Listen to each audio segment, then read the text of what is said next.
This is project number 3, the machine learning project. For my project number 3, I did a machine learning model to predict the strokes in a dataset of 5,110 subjects. The dataset was sourced from Kaggle, and it is used to predict whether a patient is likely to have a stroke based on input parameters like gender, age, social factors, various diseases, and smoking status. There is no information on how the data was collected. I divided this project in two. First, I created an automated ML job to be able to compare a random forest and a light GBM algorithm. So the purpose for this part was to compare two algorithms and see which one was going to perform better. And the result for that test was that the light GBM algorithm was that one that performed best. So if we go to the metrics of the test, looking at these metrics, I can see that this algorithm had an accuracy of 0.94, an average precision score of 0.94, a recall score of 0.52, and an F1 score micro of 0.94. And the area under the curve was of 0.98. So to explain these metrics a little bit further, the accuracy is measuring the percentage of correctly classified instances. For this score, the closer the number to 1, better. Precision is measuring the percentage of correctly labeled positive instances out of all of the positive labeled instances.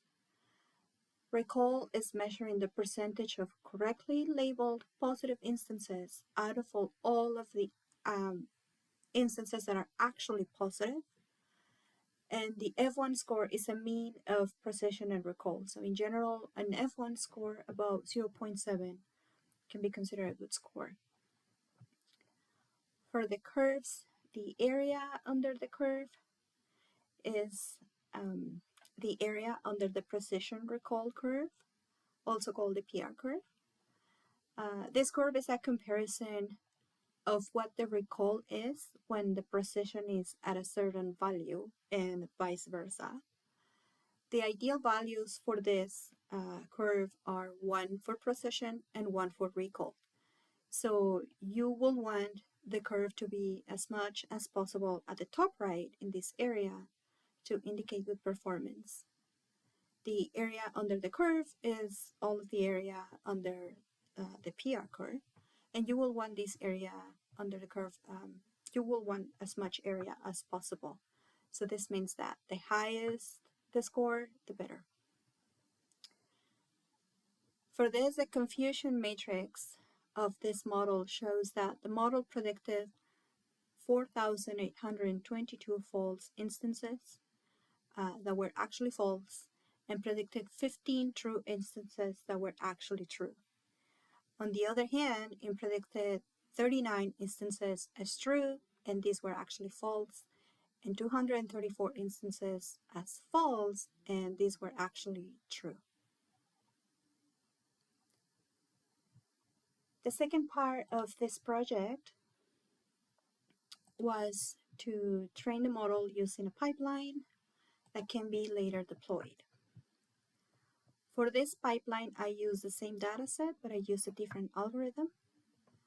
So setting up the pipeline included inputting the data, selecting the columns to use, normalizing the numeric values between their minimum and maximum values, splitting the data 70% for training and 30% for testing, selecting a 2-class logistic regression algorithm, and training the algorithm and scoring and evaluating the model.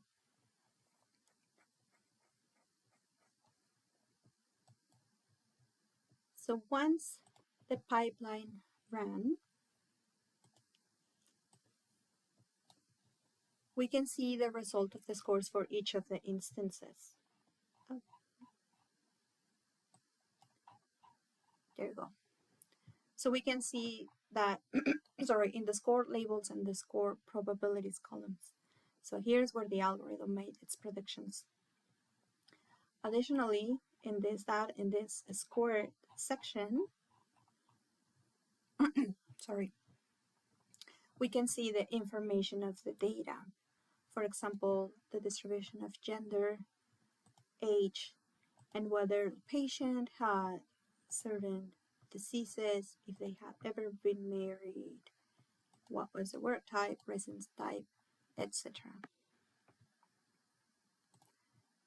In the evaluation model data,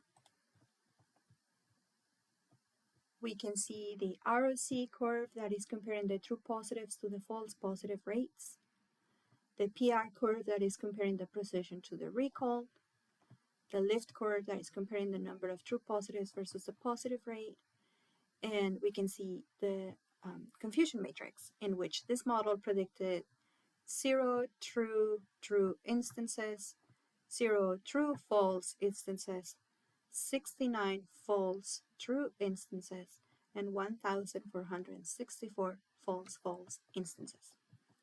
And this concludes the project.